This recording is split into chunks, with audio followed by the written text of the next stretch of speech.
Welcome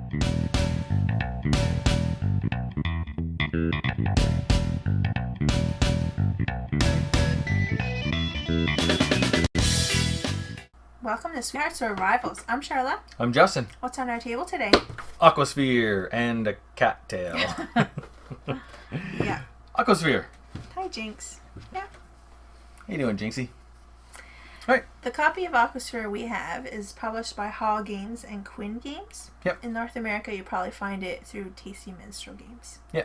And if you don't, and you get an import, the game is language independent, and you can download the rules directly from TMG or the BGG. Right. Yeah. Yeah. Right on. And this game plays 2 to 4 players. Mm-hmm. Could take you up to 100 minutes or so. Yep. And it's good for ages 12 and up is what they recommend. There you go. Yep. Excellent. So up here, there's going to be links to our overview on how to play and the playthrough. And if you've never played Aquasphere before, the overview gives you just a very quick overview, whereas the playthrough, we're kind of explaining why we're doing things and how everything's interconnected.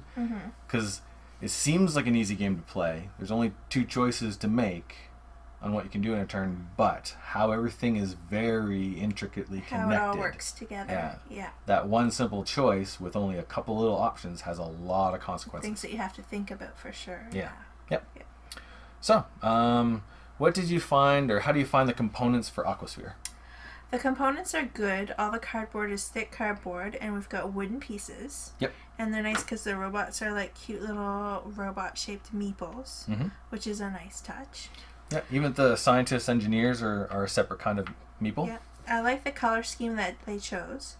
Although at first, this board here looks overly busy. Yes. But once you figure out, like, each section is the same and how it works, and once you've got that all down pat, it reduces the busyness a lot. Yeah. Yeah, like 1 play or so, and you're like, oh, I see now how it all fits together, and I know why the board like is set up the way it is. So. And the different colors on each of the spaces here, like, corresponds to what that action does. So all the purple is the purple, which is the purple, and that's all about killing the octopods. So that also helps. But yeah, when you first see it, this technicolor rainbow of a crazy board that's a puzzle board that's not a square. Yeah, it's and even busy. The first time I saw it, because it's Stefan Feld and we're big fans of him. Yep.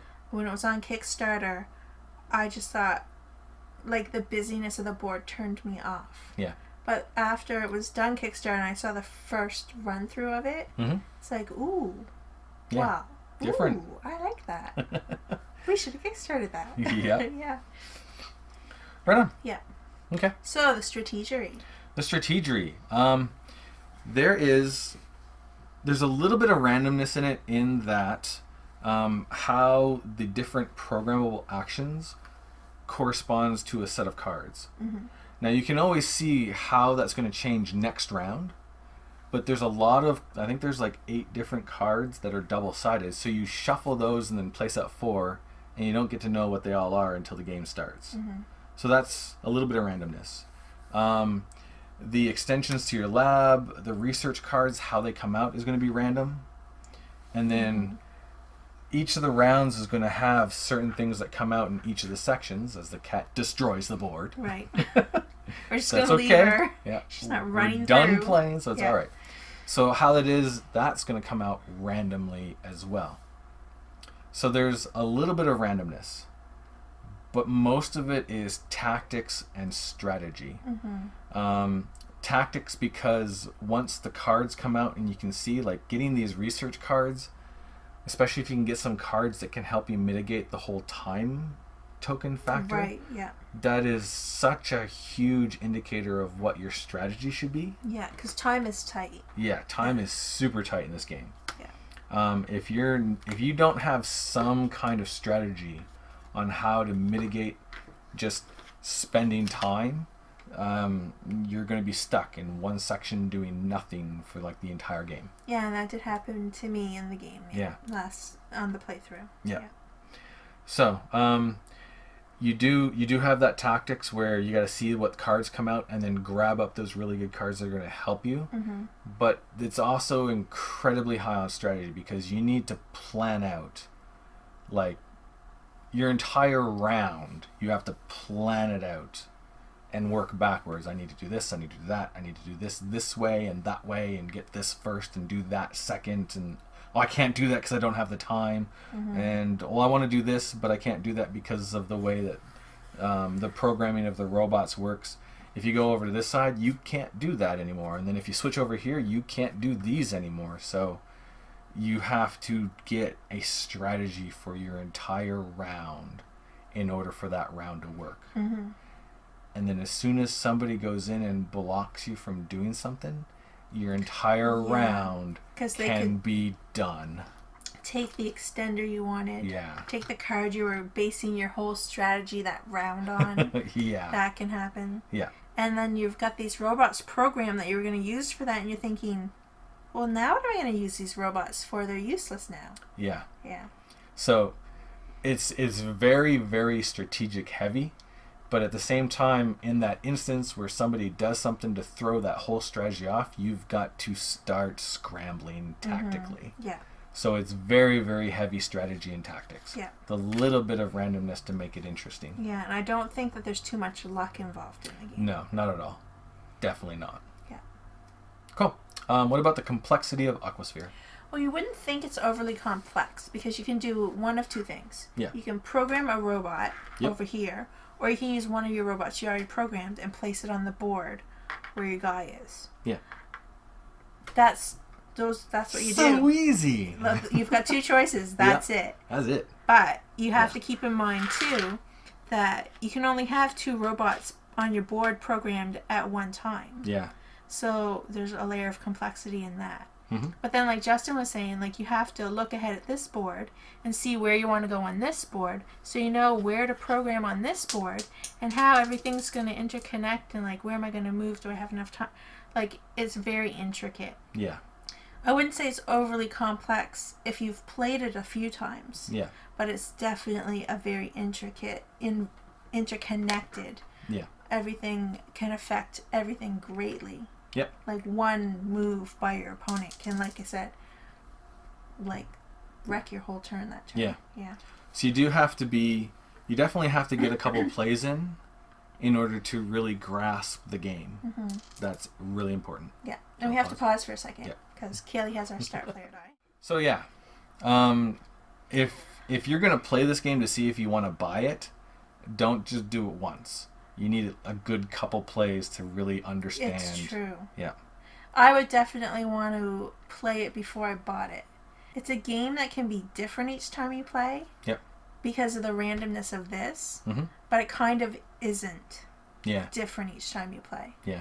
Like, you very, very quickly get in your mind a number of strategies that are all good strategies before the game starts, after you've played it several times.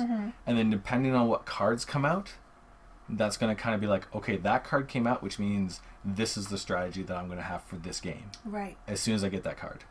If you can manage to get that card, yeah. And like, I wouldn't say it's an overly difficult game, but it is a little bit brain burnery. Like, it's a big thinker. And there are a lot of constraints. Hey, I could just do this and this. Oh no, I can't do that because I don't have enough time to get to that side of the Aquasphere. Yeah, so how do I have to get time? Oh, time's way up here this time. Yeah. So I have to do like 3 different moves before I can even program my robot to get time. Yeah.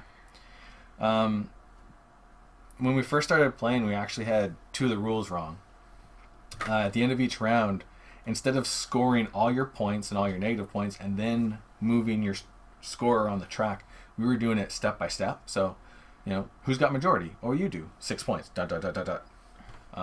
Who has the bots? Okay, the bots, and then we take the points. And as soon as you'd cross the red line, we would spend a crystal, and then, oh, okay, now we're doing negative points for octopods? Well, I'm already crossed the red line, so I'm not going to go back any further. Right. And that's wrong. You have to take all of your points, all your negative points, add them all together, get your score, and then start moving on the tracker.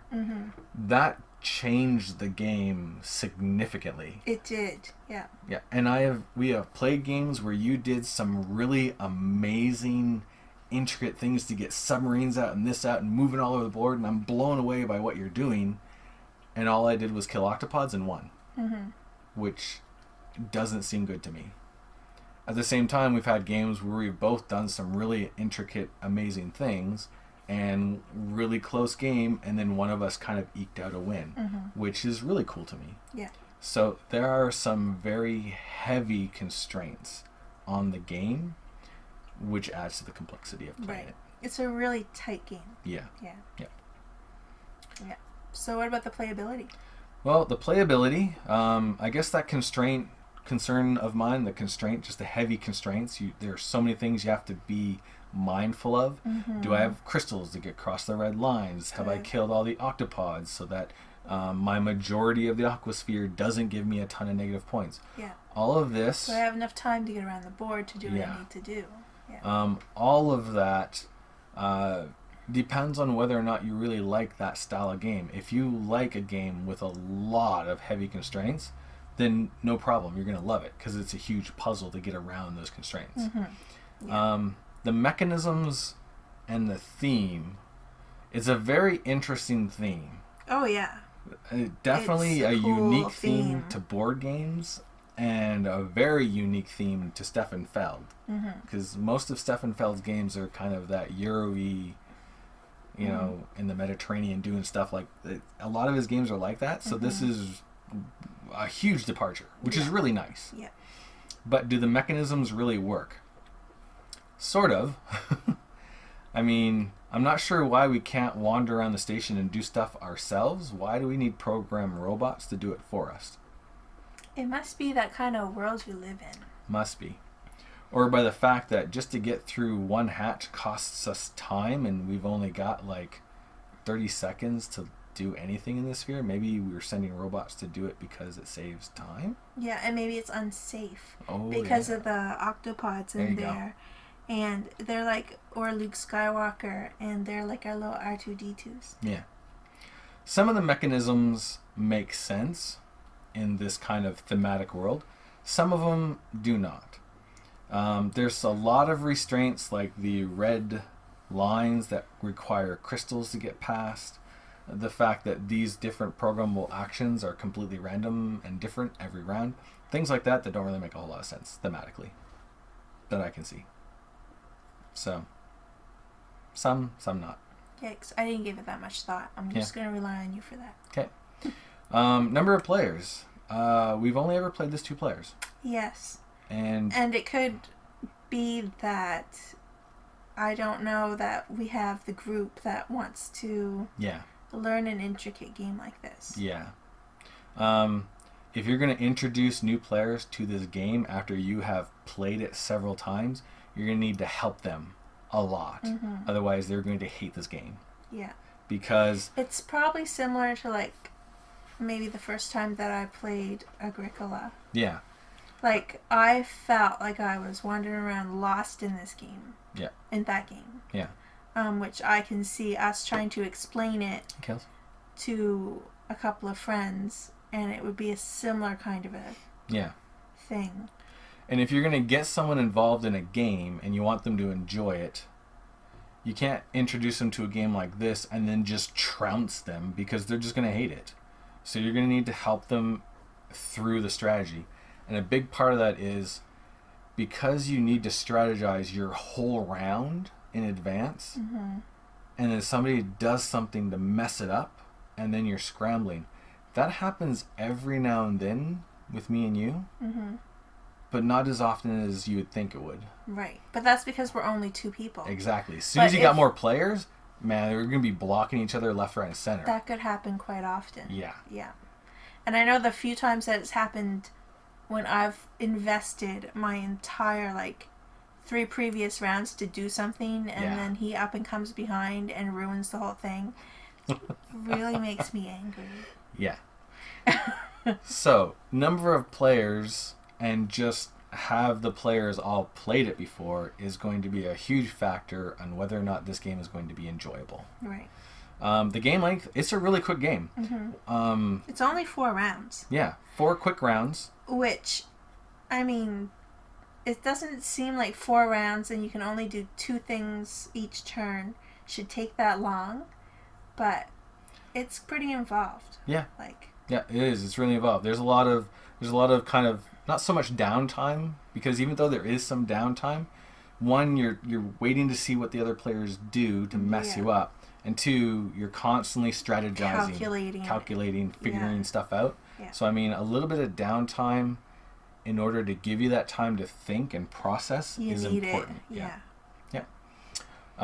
It's a quick game though. Mm-hmm. We just played in the playthrough. It was just over an hour, which isn't too bad. Mm-hmm. Yep. Yeah, because it gives 100 minutes. So yeah, or estimates 100 minutes. Yep. For the replayability, the variable setup is great. Mm-hmm. The player board sets up different each time. These come out different each time. The different cards are going to be different. Which section you're going to start off is random. So there's a lot of randomness just in the initial setup, which actually makes it replayable because it's going to be a somewhat different experience each time. Right. Yeah. So, does Aquasphere have the awesomeness or the cuteness? This game has more awesomeness than cuteness. This is true. I mean, the little octopods are like, the touch is like that. The octopods and the robots. Yep. And your submarines are shaped like submarines. Yeah. They're pretty cool. That's got the cuteness. Mm-hmm. But because I find the game, it's very mechanical, I think. Yes. Yeah. It's got more awesomeness. When you're playing it, you're not really involved in the theme. You're not immersed. I'm not until I'm killing octopods. Yeah. That's true. Yeah. Once I start killing some octopods, then I start feeling like I'm in an underwater world. Yeah. But really, because you have to think so much about what you're doing ahead, there's not so much time to get immersed in the theme. This is true. I agree with you. And for me, the awesomeness of the game is in that it's going to take investment in the game, playing it multiple times to really gain any kind of skill in playing it well. Mm-hmm. Once you can do that and you can pull off some really good moves, you'll feel like, hey, I just accomplished something. Mm-hmm. Especially considering all the constraints that are there. Yeah. Things blocking you left, right, and center from doing exactly what you like to do. Mm-hmm. So working around those constraints is a skill that is awesome. Mm-hmm. Yeah, but it does require an investment. And the more of time. you play, the better you're going to get at it. Yep. Mm-hmm. All right, so what game group would this be an excellent game for? I would have to recommend it for a group that's into heavy games. Yes. I mean, this is not your medium weight game. This is a heavy game. Yeah. Yep. It's a heavy game. It's got a lot of moving pieces, and it's got a lot of interaction between how your moves can affect other players and how it can also affect your upcoming turns. Because if you make one mistake early in your turn, it can really put you at a disadvantage for that whole round. Yeah. Yeah. If you like games, I would say games like Agricola, where it's heavy, there's a lot of strategy, very little randomness. Yeah. And especially it's a puzzle of how to get around those constraints. If you like that, then this is probably a game for you. Mm-hmm. If you'd rather have a game where you can be like, well, it's more of a game for I'm going to do this strategy and see how it works, or this strategy, this doesn't have a ton of different paths to victory. No. So yeah, if you want to go into a game and have a strategy and stick with that strategy and see how it pans out, the game can actually be quite frustrating because you're going to be trying to do that strategy and it's not the optimal strategy, which means the game, if you're paying attention to it and trying to win, the game is going to basically give you these clues. You need to do this now. And you either do what the game tells you or you lose. Which some people like and some people don't. Mm-hmm. Yeah. Well, it depends on what kind of player you are too. Yeah. Like, I'm more of a player that I can get focused on something and really like aim myself towards it and then kind of not even notice what's going on. Like you said, the game will give you clues. Yeah. Like, I tend to sometimes, if I get too focused on what I think my goal should be, that I miss them. Yeah. So, yeah. I'm reminded of a couple of games ago where, again, you were doing some amazing things with your time and whipping all over on the board and got all of your submarines out before the game was done, which is the only time I've ever seen that happen. Yeah, it's hard to do. And it was like, that was amazing. And what did I do? I just like wandered around a small section of the board killing octopods. And I cleaned house. I had a ton of points. You lost a whole bunch of points. And how many points did having all of your submarines out give you?